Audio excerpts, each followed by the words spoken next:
What is up, everybody? It is time for a big MLB Live Before Lock slate because there is a lot of baseball games today.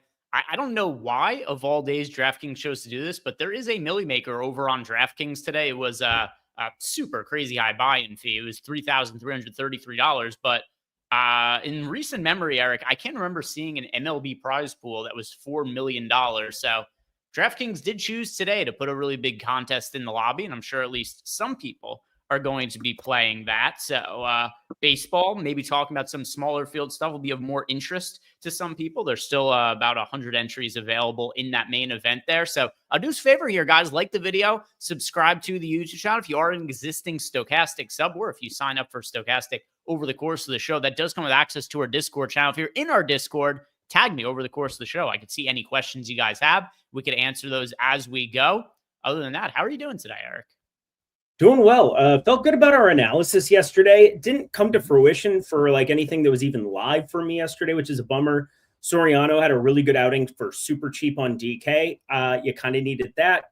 And then on FanDuel, it was Cam Schlittler's season. He was awesome. Emmett Sheehan tried to win me a tournament. I forgot about Emmett Sheehan. He went completely nuclear at the end of that night, had 7 strikeouts, 7 innings, just an absolute gem from him. So felt good about having Emmett Sheehan even on a site there where Schlittler was already locked in. But Yankees plus, I couldn't find really anything else. Didn't pair it with anything else of value. You had a Matt Wallner double dong that it kind of had showing up at the top. Luis Torrens was in the winning lineup. What a time to be alive. But ready to rock for today. Yeah, shout out to I thought this was pretty funny. Sotek said in the chat, I'm short about $3,329. Can I float a loan from anybody? Hey, that's better than some people are doing. Looks like you got a good. I'm going to send you a joke. I'm going to send you a joke. I don't feel comfortable making this joke over the air, so I'm literally just going to say. Oh, now I'm curious. You're going to laugh. So, by the way, Malukar, that while I'll make a joke about Eric while he's sending me whatever it is he thinks he can't say on the show, which it must be something totally absurd. But anyway, you have about $5 more than Eric has. Eric goes to the mall. He can't afford the free samples. He's negative $1 in his bank account. Free is too expensive for him. So you're doing pretty well over there. Doing well over there, Sotax. Now, let's see. What did you send me, Eric?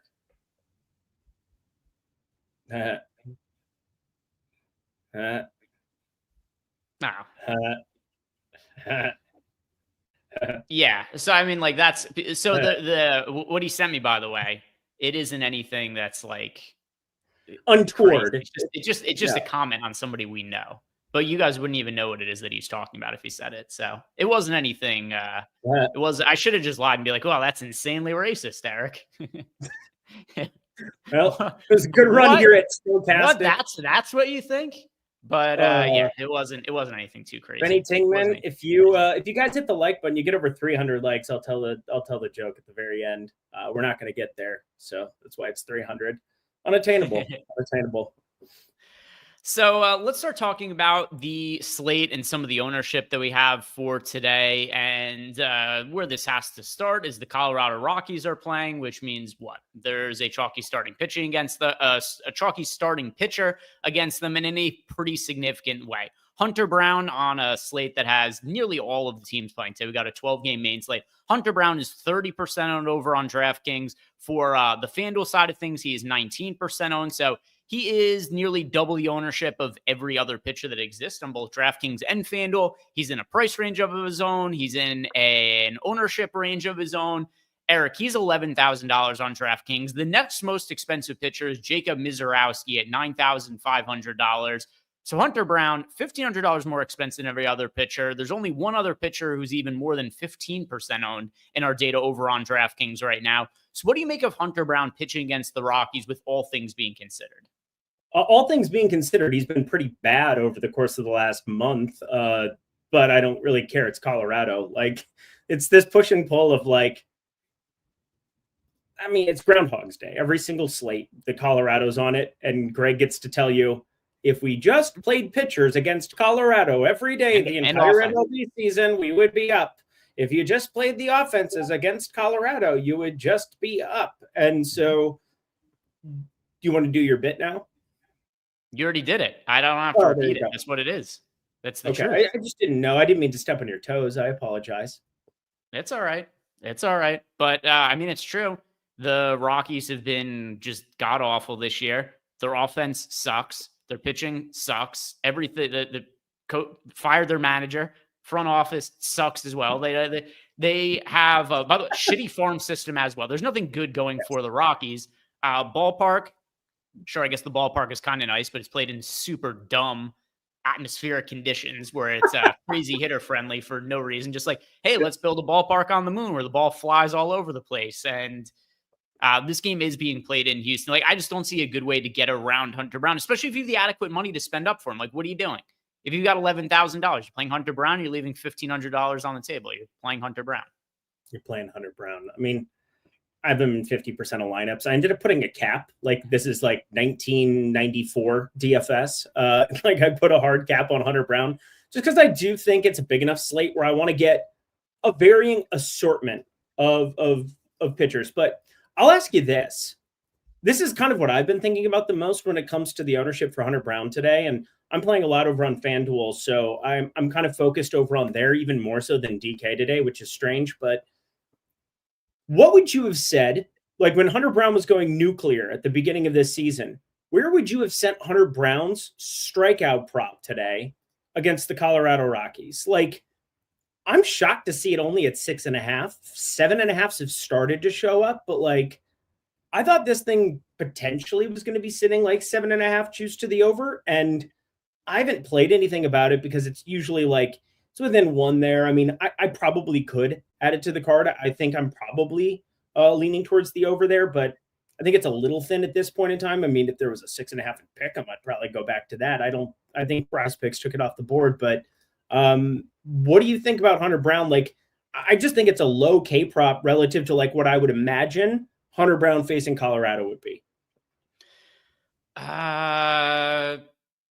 So there's a little bit of a caveat to this. At the start of the year, we didn't think the Rockies were going to be great or anything, but none of us thought they were going to be this bad either.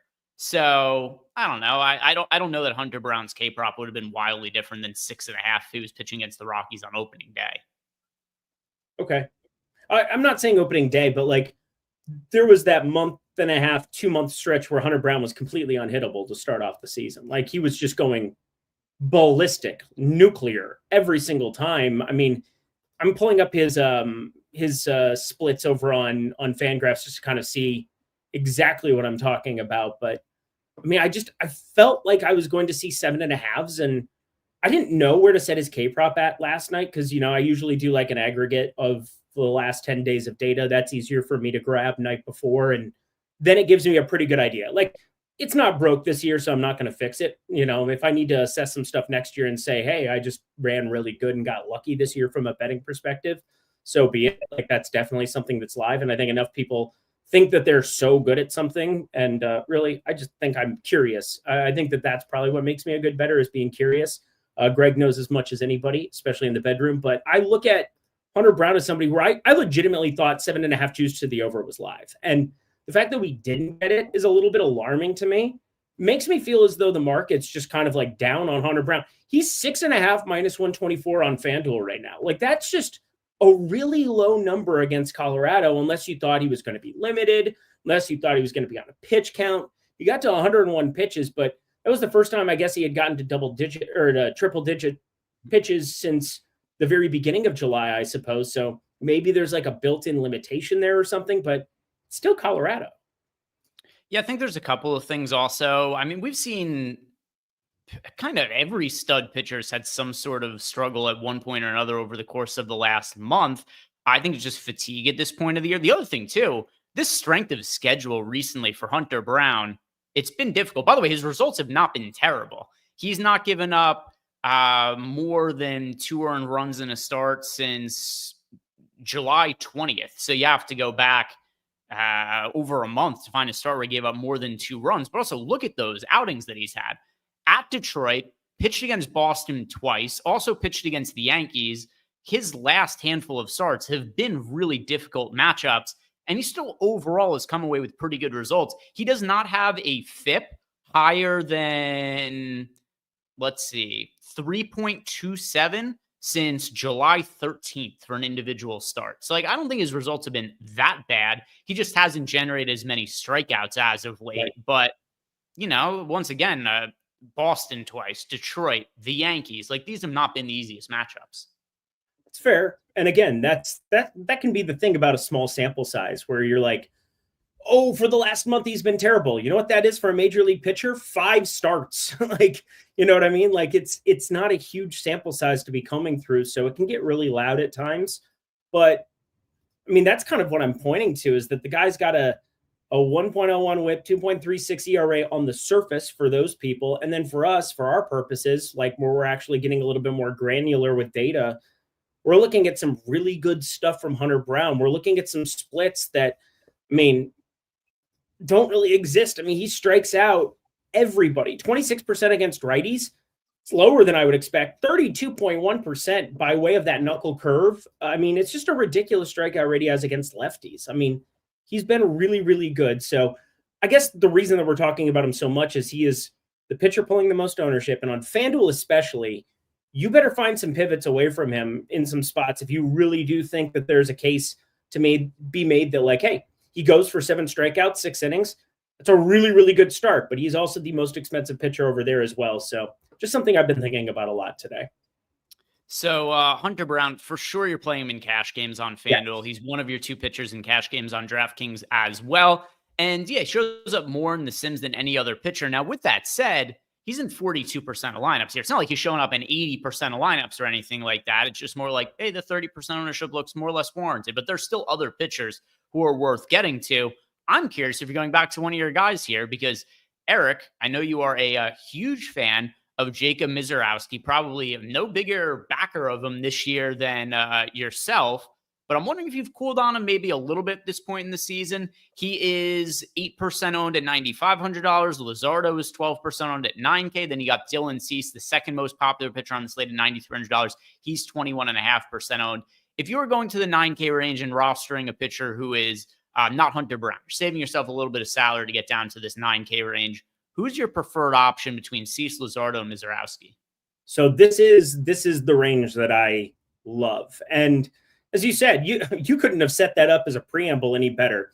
The only reason that I'm not jamming Jacob Misiorowski at this ownership is because of pitch count concerns, where, I mean, Milwaukee's done this not just with Jacob Misiorowski, but very much so with Brandon Woodruff. I mean, yesterday, thankfully, I mean, they did not let him get to 100 pitches. I thought they were going to break everything that they believed in yesterday. Ended up cashing the under of 17.5 outs, but boy, was that sweaty at the end there. They pulled him out to bring a lefty in against the lefty, but Jacob Misiorowski, he got squeezed, the likes of which I've never seen before. And I wasn't even on the K prop for it. I wasn't even on anything for Jacob Misiorowski against the Cubs. But if you watched that game, it was unbelievable, some of the strike calls that he was not getting. Now, he's a rookie. He's new to the league. We still have actual human being umpires, but they have flaws. And the Cincinnati spot, that was his first start back. He had the calf issue, and so I think it was just a little bit of rust. But I really paid attention to that Cubs game because I thought for sure, that there was like a massive ceiling just like waiting in the wings. And I think it was an earlier game that they ended up having, was it like last Wednesday or Thursday? It was like it wasn't on the main slate, I don't believe. But I wanted to pay close attention to it. And Jacob Misiorowski got... No. We talked about it. It was on the main slate last Wednesday. We talked about it for a while. Okay. I could not believe how squeezed he ended up getting. I didn't play very much, I don't think. I mean, he had completely getting shelled in the range of outcomes, and he looked pretty good to me overall. I mean, 3 earned runs on 1 hit, Greg. 1 hit. Like, it's unlucky. He walked 2 guys, he got squeezed, he gave up a bomb, and that's all she wrote. So, like, Jacob Misiorowski is in a really good spot when it comes to like low ownership. You're going to have nobody on him. I just don't love taking on Arizona, where they've still been not just functional against right-handed pitching, but like tied for 3rd best in baseball. They're 1 WRC plus behind the Metsies and the Yankees, both the New York teams. And it just makes sense. Dylan Cease, Jesus Luzardo are awesome too. And I mean, I think Dylan Cease looks great. his outs props a little shaky. Once again, kind of the same thing I'm talking about for FanDuel purposes, where 15.5, 16.5, he gets in a lot of counts that just don't make sense, Mizrowski style. And then Jesus Luzardo, who's really cleaned up his act in the post pitch tipping, like the phase of his life here, the last 5. He's looked really, really solid, but Seattle is definitely the better of the pitchers' parks. The Mets, winds blowing out, a little bit terrifying to me. I think Jacob Mizrowski, just because nobody's really clicking on him, he's sub 10%, probably end up with most relative to him to the field, but like I'm going to have the most of Dylan Cease for sure. So way off topic super chat that we got here from Michael Perlman. He did ask us a question, which I do think we need a little bit more information here, and then we'll give you an answer as best we could. But he wants to know, should he draft Janti or should he go to Drake London in a dynasty league? One thing I want to ask you is it what's the scoring? Is it PPR? Is it not PPR? Because that actually could make a little bit of a difference. Yeah. Is it half-point PPR? Like if it's full PPR, I'd lean more towards Drake London. But yeah, give us a little bit more information on the scoring settings, and then we'll follow up there. PPR, I'll say London then. Yeah, I was going to say, between the two of them, PPR, it's definitely London. I'm very down on the Raiders offense. I mean, there's a bunch of issues that they have as far as like contract negotiations here now, trying to figure out what Jacoby Myers is going to be. Geno Smith is 34. We kind of know who Geno Smith is at this point of his career. He's going to manage a football game, which, again, maybe Tom Brady wants there as the managerial he's the guy who gets kind of like handpicked quarterbacks. There were no quarterbacks to handpick. They basically made Geno Smith fall out of thin air. And you got Bowers, who obviously is an electric player. But I'm definitely down on Ashton Genty relative to the market. Him going 7th, going 8th. I know Drake London. I'm assuming that, when you're talking about, drafting one of them, you're not taking them at the exact same spot. That would be a little wild to me, wouldn't it, Greg? Like, I think you could turn Genty into something else just by being the one to snag him and attaching him to something else. But anyway, as Greg said, we need more information. The scoring matters big time. So for what it's worth, I went to a site that I think puts out some of the best dynasty information, and I went to look at their PPR dynasty rankings. They have Janti ranked 6th and London ranked 7th. So it's very close between the two. I mean, Penix is one of those guys that I don't know what to make of him, but I know Drake London's good at football. He was good at USC. He's been good in the NFL with some horrible quarterback play, with some really good quarterback play at times. Kirk Cousins off an ACL off of an Achilles is not exactly something that was going to go well for him or that offense, I don't think. But a lot of the players that we had seen around there, like Zacchaeus and other guys, there were some guys who could actually play around him, and Drake London was still your unquestioned number one there. And the other part of this too, the right tackle for the Atlanta Falcons, one of the best right tackles or right guards in football, he's out for the season now. Their offensive line took a massive hit in practice today. So I don't feel great about the timing he's going to have. Their offensive line went from one of I'd say they were top 12, top 15 to potentially being outside of the top 10 with one injury. It's a big injury. Yeah, Willie B says, if I donated a super chat, would you all talk about soccer plays? That might be a little bit more difficult for me because I don't know anything about soccer. I would do my best. Yeah. I would read the question and give you the best answer I could.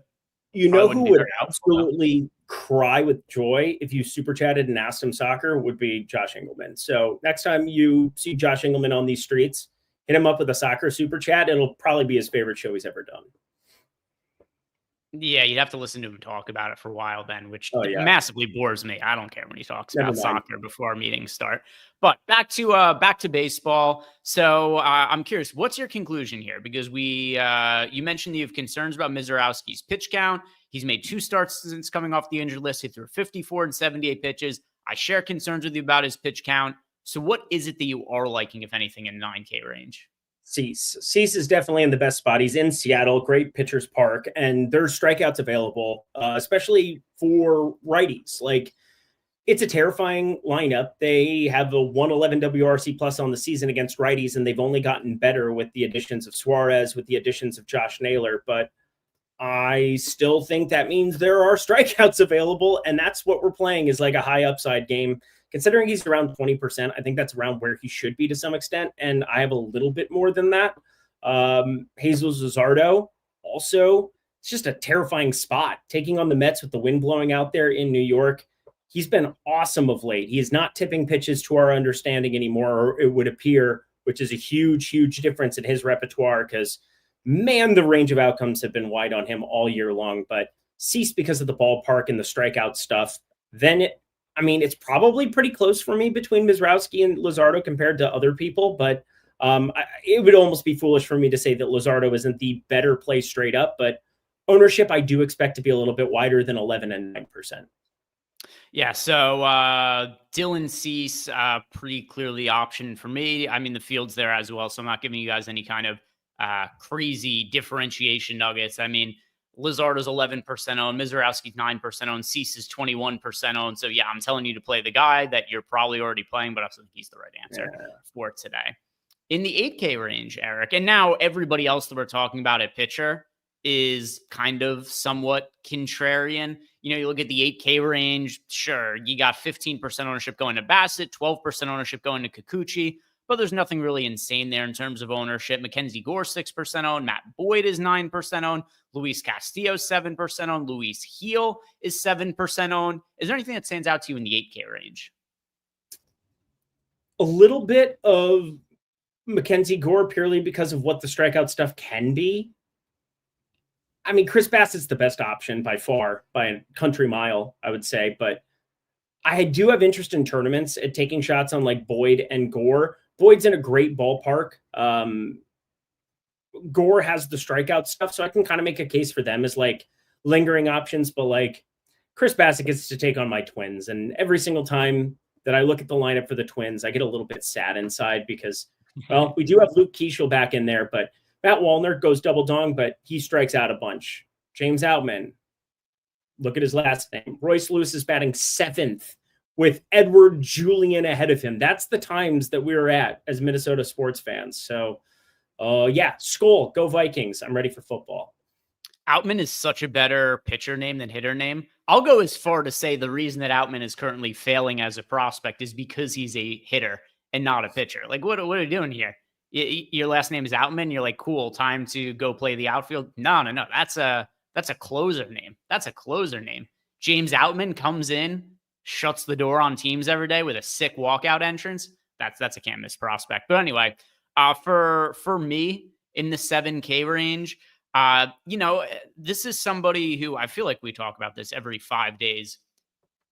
If you say Kikuchi is popular, I'm usually trying to find a way to stack against him to get leverage. If he's not all that popular, I'm probably playing him. And this matchup against Texas, it's pretty decent on paper. Texas is an 81 WRC plus against left-hand pitching this year. That's towards the bottom of the league. Texas also has a 23.6% strikeout rate against lefties this year. That's towards the top of the league. So you got a pitcher in Kikuchi here who's modestly owned. That I think makes a lot of sense in the mid-range. I like being overweights to field on Kikuchi, and he is my favorite pitcher to roster in the 8K range for what it's worth. Our data in the Sims does prefer Chris Bassett, but for me personally, I'm getting a little bit more exposure to Kikuchi, Eric. Do you have any issues over the fact that over the course of the last 2 months, he has a 19% K rate to righties, and there's one lefty in the lineup for Texas, and that's Corey Seager? Not really, just because even if you look at the hitters who are available in the lineup for the Rangers, these aren't like lefty mashers or anything like that. It's just a team that hasn't done well against left-hand pitching. Yeah, I agree with that. So there is that portion of it. I also was wondering, do they have the roof open today? Because I can't find any data on this. It's 85 degrees in Dallas. It's like the first opportunity, I think, that we've had all summer long where they could actually have the roof open. So I couldn't find anything on it. And normally you just kind of Google like roof, Arlington, something like that, and it'll pop up. I couldn't find it. I'm wondering if you saw anything with it, because again, it is 85. It's supposed to be 80 at first pitch. So, I mean, this is the nicest weather I've seen in Dallas all summer long in my sheet. So yeah, I was looking for some roof data. What a time to be alive. It will be closed. Okay, good to know. So that's great for Kikuchi still, because if it was open, you're getting some park factors that completely changed the equation to some extent. But I'm a little surprised that it's closed considering how nice it is there today.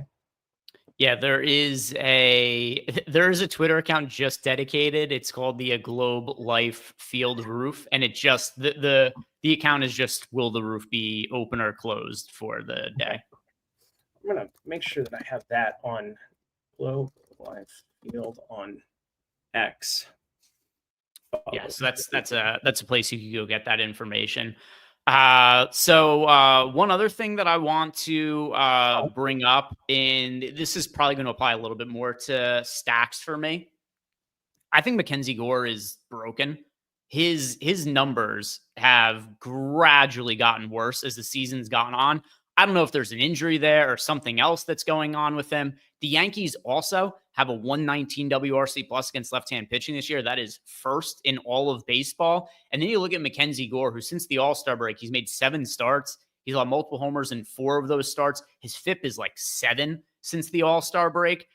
We'll talk more about the Yankees when we get to stacks, but Mackenzie Gore to me is a pretty interesting pitcher to pick on today. I hear what you're saying in terms of there is some strikeout upside there because, yeah, he's somebody who, despite all his inconsistencies in the second half of the season, he still had some of these starts where he's gone out and he's been able to strike out some hitters. But as the season's gone on, his strikeout rate has generally dipped. And some of these starts, he doesn't even make it out of the first inning at times. Well, you were the one who brought this up, so I'm surprised you haven't already. Maybe I'll just refresh your memory. You brought up his arm angle to me as kind of an indicator, which I thought was extremely sharp. I think you came to that conclusion on your own too, which is insanely even sharper because a lot of my nights are just basically going through Baseball Savant, looking at, a lot of velocity, looking at pitch mixes, looking at if anything looks off that you can be ahead of the market on, because like there's going to be inefficiencies with 15 games on a slate. A book isn't going to cover every piece of ground, and then something will get bet into place and they'll live with the result. Like they're going to be just fine with it. We're trying to get ahead of that kind of stuff. You brought up his arm angle, and it's just changed drastically. And I think that can be an indicator. As I've kind of looked at other information, I put it into ChatGPT that night. It kind of got me thinking, but his arm angle is like bounced around from like the 50 to the 45 to the 44 to the 48. And it's like a wildly different arm angle from start to start. And that was something that I know you had thrown out there. So I do kind of see that. He had the 10 strikeout game in San Francisco. Obviously, that can be an outlier. I mean, JT Ginn had 9 strikeouts or 8 strikeouts yesterday. Go fuck myself, San Diego. But I think Mackenzie Gore still has the kind of upside that against the Yankees, if I'm getting any kind of a bump just because the Yankees are going to be popular, as they probably should be, I think that there's a world where you're getting like the leverage aspect there too. Yeah, and I do think he's probably dealing with an injury. I don't think Mackenzie Gore is going to finish the season. I think he's going to go on the injured list at some point in time over the next couple of months. Ken Ratty says he tore his rotator cuff 4 months ago. He's doing a PT 5 times per week. I would want to know what that has done to your strikeout rate because I think Mackenzie Gore could be dealing with a shoulder injury himself. Anything else that stands out to you in the 8K range? I like Kikuchi. You like Chris Bassett. Any other talking points for you? No, I don't mind Kikuchi. It's just that I do have concerns that are showing up on the paper when it's 8 righties and then your one lefty is Corey Seager, where I don't know if anybody knows, Corey Seager's pretty good at baseball overall. So like that's not exactly an advantageous spot for Yusei Kikuchi to come in with his 29% K rate against lefties. So he's definitely taken advantage against lefties. And then against righties, he's had a 204 expected ISO and a 22.5% K rate on the season. It's been lower over the course of the last couple of months as we've gotten into summer, which makes sense. But I think we can kind of move on because I think it's a nice slate because you can kind of spread things out. It doesn't have to be like, I'm making this stand, I'm going to do this. Otherwise, what are we doing?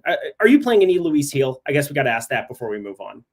A little bit. I have them in 5% of lineups right now. I saw some more lineups come out, so I'm going to have to rerun the Sims for myself on my computer as we get a little bit closer to lock to take into account those new lineups. But yeah, I have some of Luis Heel, but it's 5%. Nothing real crazy. I'm pretty in line with the field. I think he's worth taking shots on as a contrarian option, but it's not like I'm playing 30% of him or anything. Okay. Just wanted to check because I thought it was a guy that had a chance to go really under the radar. Also, I go over on X from time to time, see a lot of people out there on the under 5.5 strikeouts for Luis Heel. A lot of sharp people that I respect too. So it was one of those things where I'm like, yeah, it's probably not a high upside spot for sure when it comes to like Luis Heel with the walks that are showing up, but like still a guy with a huge K rate at 8K against Washington. So like I felt like getting to a little bit, and I had 0 in my first run. Yeah, I'll see what happens when I update everything. One manual adjustment that I am going to be making, which kind of I had alluded to before, is I'm going to force myself to get to more Yankee stacks. I do think there's a pretty good amount of upside in them against Mackenzie Agreed. Gore, just given how he's pitched over the course of the last couple of months here. As far as the 8K range goes, you'd ask me about Luis Heel, and while there are no real priorities for me in this range outside of Kikuchi and then Bassett to a smaller extent, I do think a lot of these guys warrant some consideration, like Matt Boyd, like Luis Heel, but in a way where like 5 to 10% guys to have in lineups, not anybody who I want to have in like 20 to 30% of lineups. I see Pierre in chat. I had also mentioned Luis Castillo. He's outside of Mackenzie Gore, probably my least favorite in the 8K range, just because the matchup against the Padres is not necessarily ideal. But then also when it comes to Luis Castillo, I mean, he's just had a down year. He doesn't generate strikeouts in the same way. I don't think he carries the same upside as the other guys in the 8K range. Luis Castillo, is he somebody landing in lineups for you? I know you're typically kind of low on Luis Castillo. Yeah, typically pretty low on him because he's not very good. Strikeout rate over the last few years for Luis Castillo. He's also now 32 years old. We've seen progressive velocity declines from him. His velocity has gone down year over year every single season since 2020. And here's the strikeout rates over the last few years. In 2023, he had a 27.3% strikeout rate. That was his first full season with the Mariners. Then in 2024, he had a 24.3% strikeout rate. This year, it is at 20.6%. So it's just this downward trend that is aligned with his decreased velocity. And then his numbers also have overall gotten worse in addition to the lesser strikeout rate. He's got a 3.57 ERA this year, 4.39 expected ERA, 4.01 FIP. When you say he sucks, like I don't think you actually mean he's one of the worst pitchers in baseball. It's just relative to what people think of with Luis Castillo. He's been not that caliber of pitcher this year. He's just kind of like a middle of the rotation guy at this point in his career, where a couple of years ago, he was like a solid, like second starting pitcher in a good rotation. Yeah, I think the big thing for me too is just, I just don't think people do this enough. At times they get kind of enamored with a guy or they try to take a shot on a guy and they don't really look at like what the pitch mix does against each side. Like, I guess I take it for granted because I've just been doing it forever, but like Luis Castillo has thrown 1,300 plus pitches, which is a pretty good sample size for a season to left-handed batters. He has a 17% K rate against them. Like Luis, this is not the team. Like there's matchups where I think Luis Castillo, where you have 8 righties coming in from Houston, where maybe there's some viability if this were going to be the identical ownership, the identical spot, the identical projection, where it's like, hey, I could see an upside case where like he could get into more strikeouts. But like, look at this lineup today. You have Tatis and Machado, Xander Bogaerts, who doesn't strike out a ton, Ramon Laureano, who's pretty damn good, Furman, but like Cronenworth, Sheets, O'Hearn, Araz. It's like a perfectly constructed lineup, each, right, left, Army style. And like, I just don't find a lot of strikeouts available to him unless he just absolutely takes advantage of Tatis at the top of this lineup 3 times. Like, I don't find it to be a high upside spot for him. And then you bring into the fact that, yeah, I'm kind of a hater, I would suppose, of Luis Castillo, who has been getting by on the ballpark despite dips in velocity year after year after year. So let's move on to the cheaper pitchers now, Eric. And if we look at the 7K range, here's what we've got in terms of, I'll refresh this because I did notice we made some adjustments since we started. All right, so here's what we got for the 7K range at pitcher. We've got pulling ownership. Sean Manaea is 14% owned. Every other pitcher is 5% owned or less. So do you like Sean Manaea at his ownership? Is there somebody else you like in the 7K range? Because if you're not going to Manaea, you're getting somebody who's kind of unowned. Yeah, Manaea is fine. There's strikeouts available, and he's in 22% of my lineups right now. No problem whatsoever. We're firing him up. I have no interest in anybody else in the 7K range, 6K range. Talk to me about Justin Verlander, Greg, your favorite. Probably a pass for me there. His brother has made a lot of not as much recently, but for a long time is adamant that his brother was pitching well and had just been getting unlucky. But he doesn't generate strikeouts at this point in his career. He's also on the older side. There is a different older pitcher that I like in this price range. Massive boom bust option in Charlie Morton. His numbers for the year are not great. 5.09 ERA, 4.66 FIP, 4.27 expected ERA. But he does still have a 23.5% strikeout rate. And something else to consider as well with Charlie Morton is his numbers are a little bit influenced by a really, really poor start to the season. And while it's not like he's been great since the opening month, he's been considerably better than what he pitched in March and April. He had an 18% strikeout rate and a 6.57 FIP. So that is definitely weighing a little bit heavier on his numbers than some of his more recent outings, where if you look at him overall for August, 31% strikeout rate with 3.74 ERA, 3.5 xFIP, and then also his strikeout rate in general since March, April is around 25%. So the matchup, considering he's on the road here, pitching in an extremely hitter-friendly park, and we saw Tariq Skubal. Overall for DFS was great last night because he got a lot of swing and misses, but from a real-life perspective, he struggled a little bit last night, gave up a bunch of runs, and that can happen in this super hitter-friendly ballpark. So really wide range of outcomes for Charlie Morton. The floor is negative fantasy points, but for low ownership in GPPs, he's somebody that I could get behind. Definitely see it the same way as you. Going to have a couple of lineups with him. He's actually the guy that I was going to bring up on FanDuel. There's not a lot down here sub 9K, like at all. There's, Chris Bassett at 9,200 is going to pull his ownership. And then below him, it becomes Castillo, Perez, Luis Gil's a little bit interesting. Although, again, you're not expecting that to go well for you by any means. But there's just nothing sub 9K. I thought Charlie Morton was by far like my favorite to take shots on FanDuel. So I'm glad that you threw him out there. And then for DK purposes, like this is obviously a game environment that we constantly want to have some kind of exposure to. And the Sims are going to have exposure to. It's an 11 and a half total, not in Coors. Like obviously there's upside there and there is massive downside, but there is a specific pitch. There's a specific case to be made for finding your way into a little bit of Charlie Morton. He does have that one knuckly goodness that he throws. He gets swing and miss with it from time to time. He also gets shelled from time to time. I'm going to roll him out in enough lineups to have him be a big part of my slate. I think sub 8K. Yeah, and if you're somebody just playing, like a lineup or two, not somebody that I think you need to be considering, but just in the interest of us trying to find some contrarian pitchers to potentially be rostering, I have a little bit of exposure to Charlie Morton. Yeah, it is. It's kind of slim pickings once you get below the 8K range. Showman I think is, fine, but the ownership's kind of already there on him. Anybody else you want to bring up in the 7K range? No, I don't think so. Just kind of working through it. Brandon Pfaadt sucks. We've established that for years now. Well, not years. This year, he's been terrible. After a great postseason last year or 2 years ago. Yeah, that was last year. Mitch Keller is just, it's Mitch Keller, can't do it. Nick Martinez, best of luck to you. I bet Cincinnati today. That's going to go well. Nothing else to really talk about.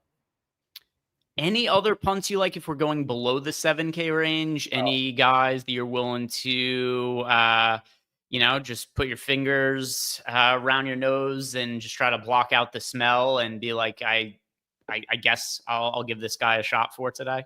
Yeah, it's not going to be Bailey Ober, although, in years past, he would potentially be the guy. I think the guy, if you're going to, I have 4% Patrick Corbin. I don't care for Patrick Corbin in any way, shape, or form. He probably gets his face blasted off because he's terrible. But, you find extra swing and miss out of the middle of nowhere when you take on the Los Angeles Angels. You just kind of do. Zach Neto leads off. And against Southpaws this season, he has a 31.5% K rate. Mike Trout has a 38.9% K rate against lefties. I mean, these are just ridiculously high numbers for top of the lineup guys. Taylor Ward, 31.3% K rate. Joe Adell, 25.6. So like, it's just bright red. Looking at all of the strikeout rates against lefties for these Angels, more than likely they don't swing and miss against Patrick Corbin, but like, I think there's definitely a case in a large field tournament where, you know, you've got Hunter Brown up top, you've got one of these other chalkier pitchers we've already talked about. You get survival mode from Patrick Corbin. Those top four, Neto, Trout, Ward, Adell, you're not going to find a top four in baseball that strike out more than them. Yeah, I mean, whenever you are going to be pitching against the Angels, there's always an abundance of strikeout upside. There's not one pitcher I love that's sub 7K. Like Verlander shows up in the Sims a little bit. You got Patrick Corbin, a good matchup against the Angels. I think a lot of these guys do warrant playing in a lineup or two if you're playing 20 plus lineups. For a lot of people who, are watching the show playing, 1, 2, 3 lineups, there's not really a need to go to like a Verlander or a Corbin or anything like that. And there's nobody amongst this group of pitchers that really stands out to me in a significant way. So let's touch on the FanDuel pitchers really quick before we move on over to stacks. And to me, there isn't really anything different in a meaningful way about DraftKings and FanDuel at pitcher. I think Hunter Brown is your cash game option. If you want to be contrarian, I think some of the other guys still do stand out. Like if you want slightly lesser ownership, not that he's unowned, you can still go to Dylan Cease. Charlie Morton is somebody who I like for low ownership on DraftKings. I also like him a little bit for low ownership on FanDuel. But for you, is there anything that you see as a really big difference between DraftKings and FanDuel pitching? No, I really don't. Other than, I brought up the sub 9K is just a cesspool of broken dreams and sadness. And Charlie Morton at 8,500 gets you a little bit of that upside that doesn't really stand out.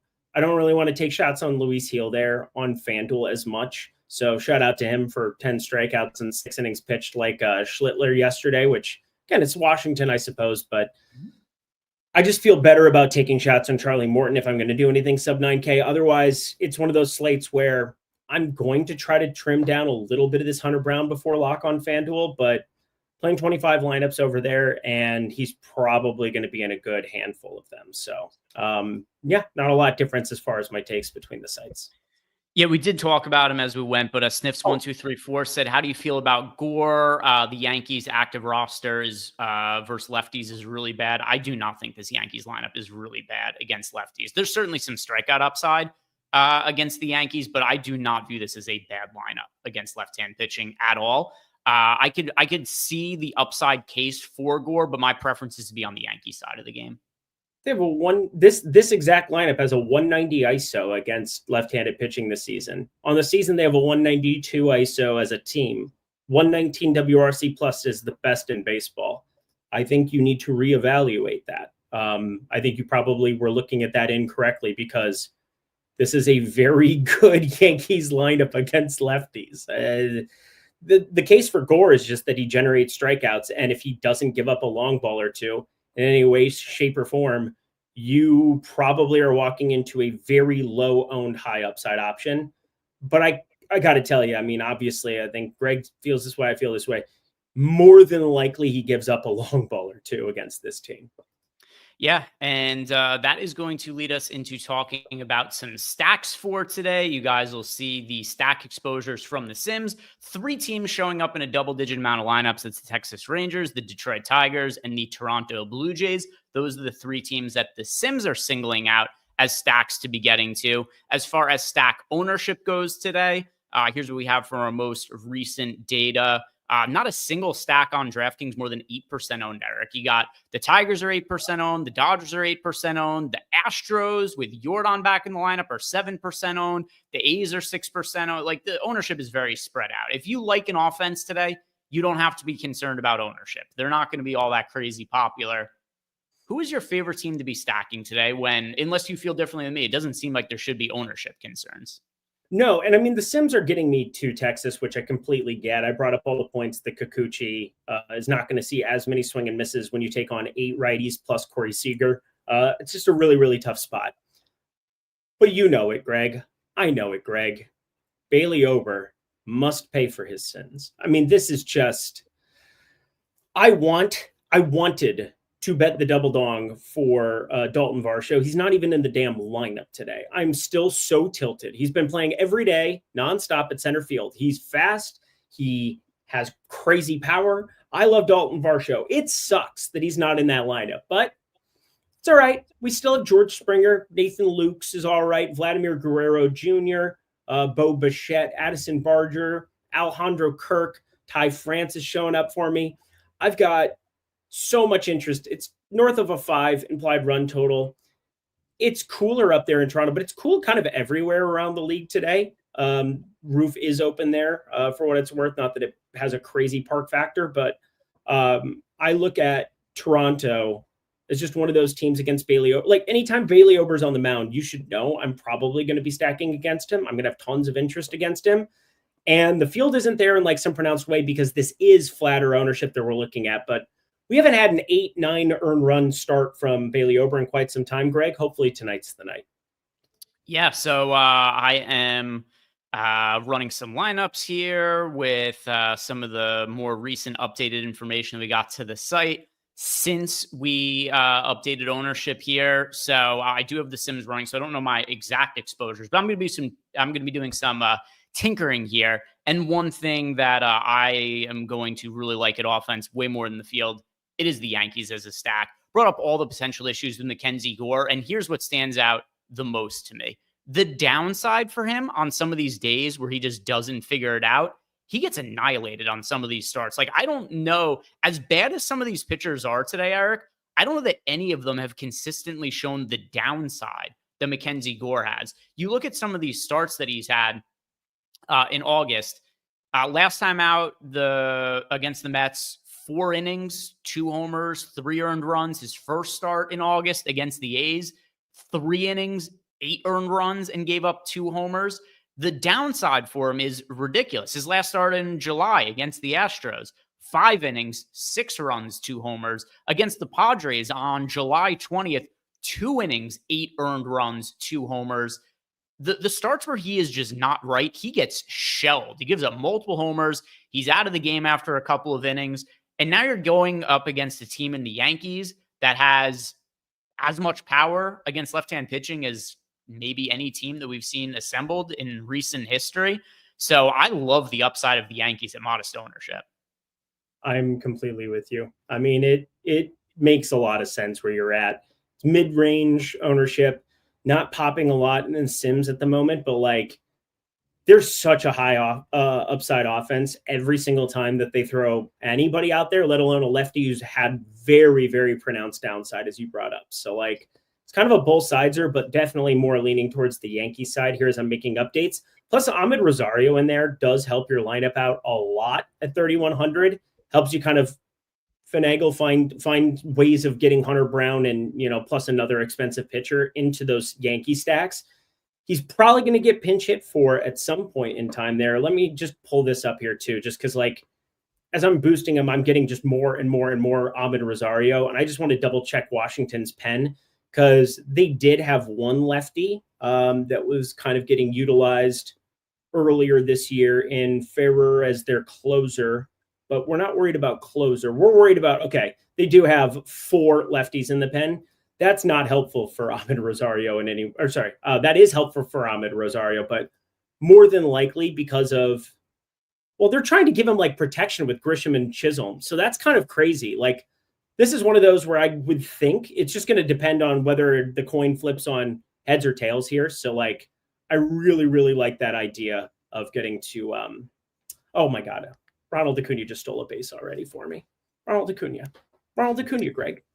So one other stack that I like quite a bit, Yordan Alvarez is back in the lineup for the Houston Astros, and he's underpriced. He's only $4,500. If you look at the overall numbers for Yordan, it has not been the best year, especially not by his standards, but he hasn't played all that much. There's such a long track record of Yordan that I think he's going to be fine going forward. This is a massive boost to the Astros offense, and Yeah, I think the Astros are one of the more underpriced teams on the entire slate. The Astros and the Yankees, those are my two favorite teams to be rostering today, Eric. By the way, also, I like the Detroit Tigers quite a bit. They are at the top of the board in the top stacks tool. So I add them to the mix as well Oh, as my third favorite team to be stacking. It is a slate considering there's 12 games, no weather concerns here, no real significant crazy ownership on any one team. It makes sense to be a little bit spread out. But those are the three teams that I like the most overall as stacks. If you had to make a list of your three favorite stacks for today, which direction would you go?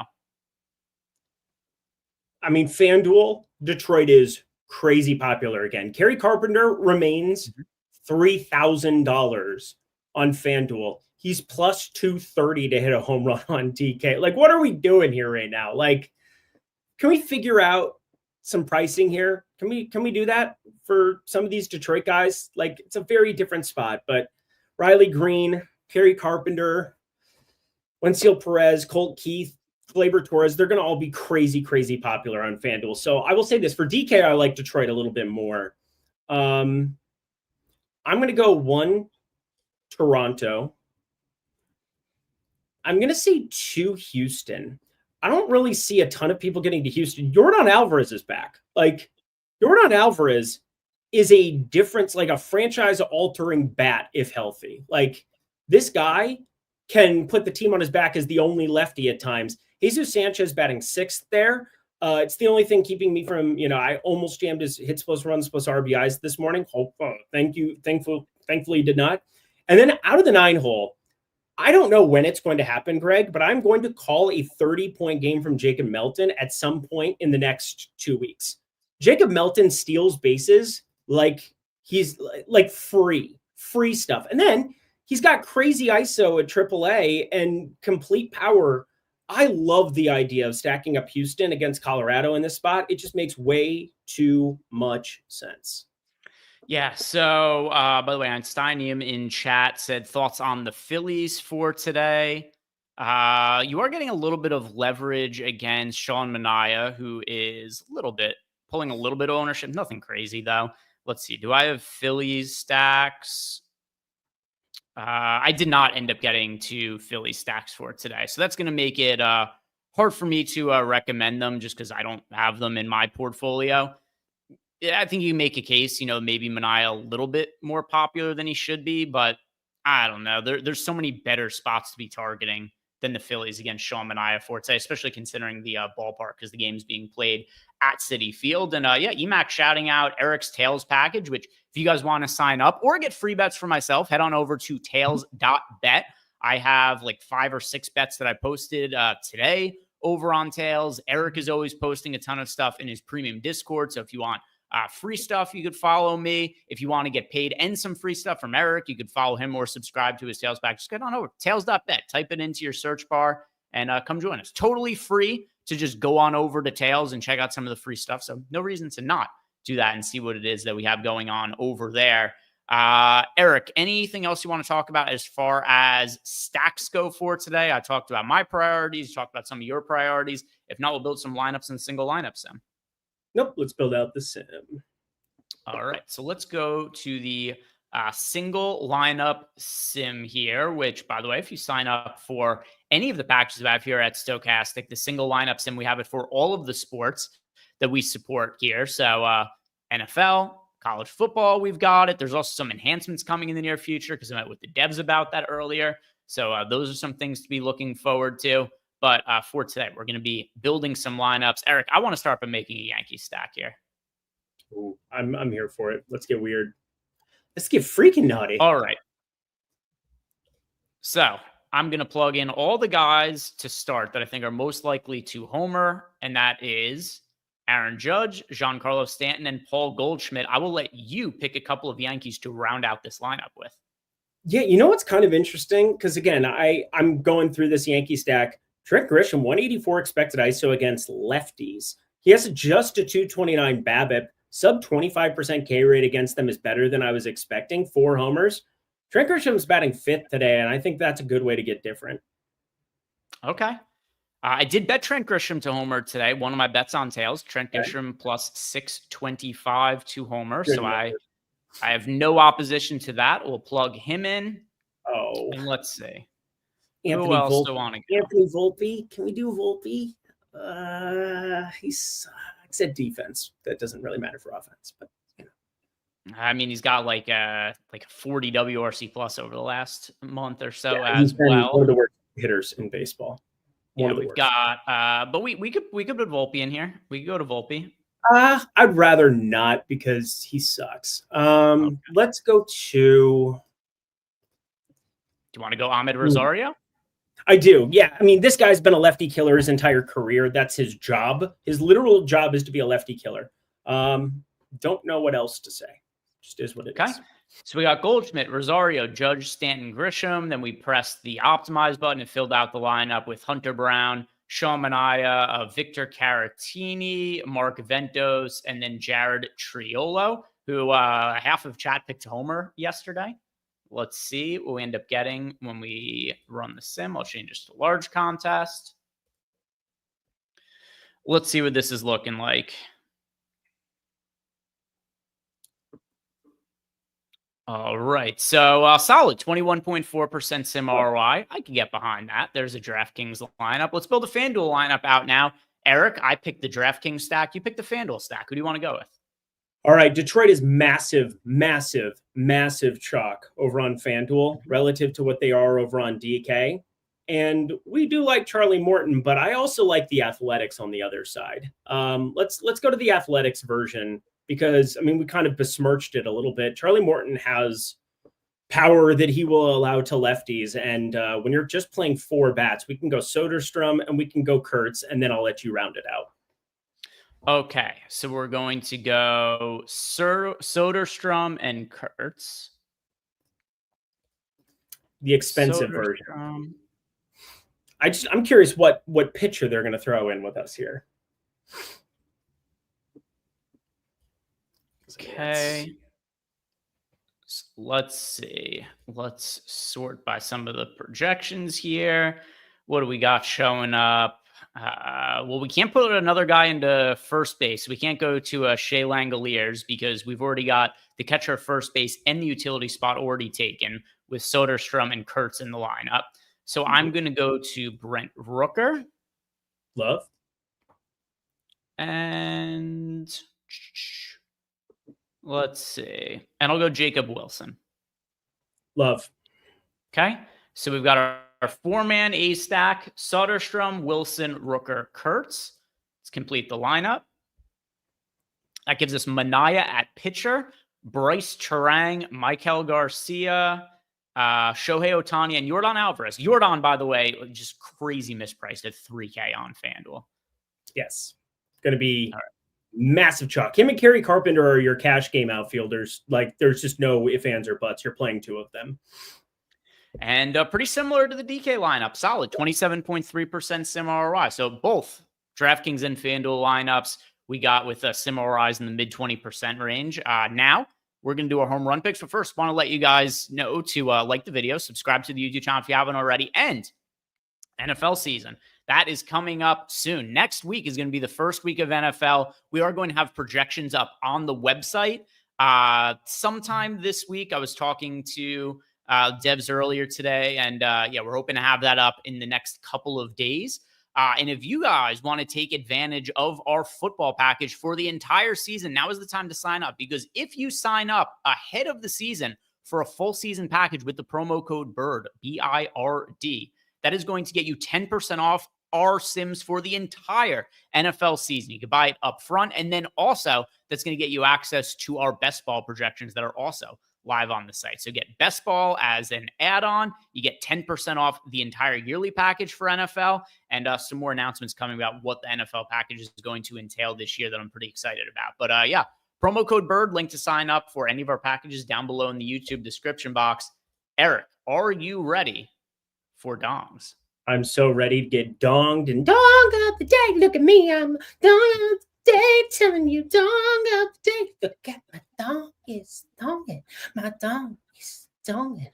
People, I usually have the graphic up, so people don't usually get to watch you dance while you do. Which, by the way, even when he's not on screen, he can't do that song without doing the little the little shimmy that he does alongside with it. Yeah, part of him getting into character.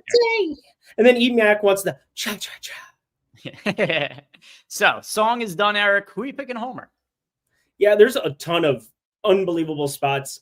I feel like taking a Detroit Athletics like yesterday is just a little unfair. Shout out Shea Langoliers, absolute GOAT last night. Talked about Kerry Carpenter, Kerry Bonds, both just phenomenal options yet again for today. But let's get out of the box here. And what's in the box? Nowadays, everybody want to talk like they got something to say. Nothing comes out when you move the lips. Just a bunch of gibberish. What the fuck with that? Like they forgot about Yordan Alvarez. He is 3K on FanDuel. Yordan Alvarez against Tanner Gordon. This is lovely stuff. Good to see one of my favorite hitters in baseball back in my life. Yordan Alvarez, 3K staple of the FanDuels. All right. That was going to be my home run pick. So I'll go in a different direction and go with Giancarlo Stanton, taking on a lefty here in Mackenzie Gore. Let me see. What do my final exposures end up being for some of those Yankees hitters? Have to find it on all of the tabs. Dylan Dingler not in the lineup. Dylan Dingler not in the lineup. You got to look at the lineups rolling in. No Dylan Dingler. Sorry. Yeah, lineups did just come out there. I have Jake Rogers. Yeah, so the Yankees I have the most of are, I guess I should have picked Goldschmidt because he's the Yankee I'm most overweight to, but I'm still overweight to Stanton as well. I'll do 2 home run picks. I'll throw Goldschmidt out there as well. Let's see what we've got from chat. Sotex is going with Lawrence Butler. We've got Trey Turner from Nicholas Barrett. We've got, hey, Sotex wants to know any promo code for the NFL Sims. Yeah, promo code BIRD. That'll get you 10% off any yearly package you sign up for. That also encompasses the all access package, by the way. We're going to be doing some other deals as we get closer to football season. But if you want to lock in something for the entire season, that'll be your best overall value for total discount. EMAC is going with Jesus Sanchez. Ken Ratty is going with Yordan for 2 homers. Malukar is on my side. He's going with Giancarlo Stanton as well. King Mana is going with Kerry Carpenter. We've got, oh my God, Samir Makani. He's like a home run tout online. He picked 7 players to homer. Let's go. 7. All right. If all these guys homer, I'll give you a free sub. That is an excessive amount of home run picks there, though. Jake DeWitt is going with Jeremy Pena. Pierre has got Nick Castellanos. Jake DeWitt, he was just double posting there. And let's see what else we've got. So Tex going with Nick Kurtz.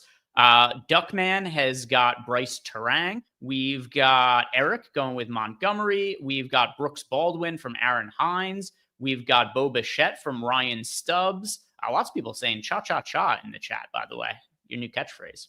Harlock is going with Brandon Nimmo. Yordan Alvarez from NY Stiegel. Eugenio Suarez from Mubi.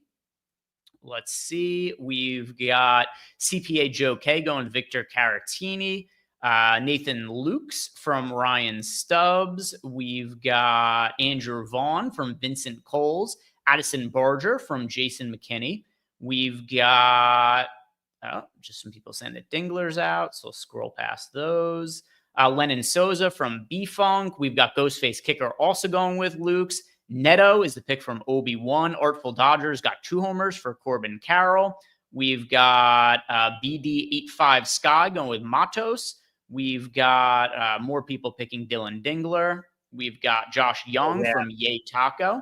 We've got Goldschmidt from King Mana. All right, he's on the same page as me. Bader from Ice Through. Red Kell also going. Oh, Jeremy Pena, very popular home run pick.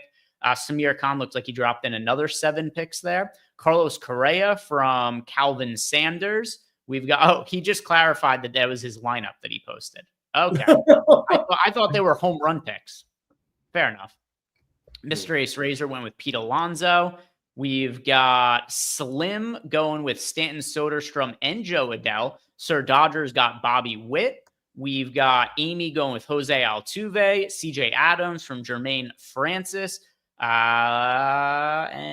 Shohei Ohtani from Alberts. And Juan Soto from Dan C. That's going to do it for us today, guys, because we are out of time. Thank you very much for watching. One more time, if you haven't done it, like the video, subscribe to the YouTube channel. I hope one of you, if you're playing in the 3-3-3-3 contest, I hope one of you wins $1 million today. that'll be a pretty cool screenshot to see later on in the day. But guys, good luck with your lineups. Have a good night. Eric and I will see you back here tomorrow. Later.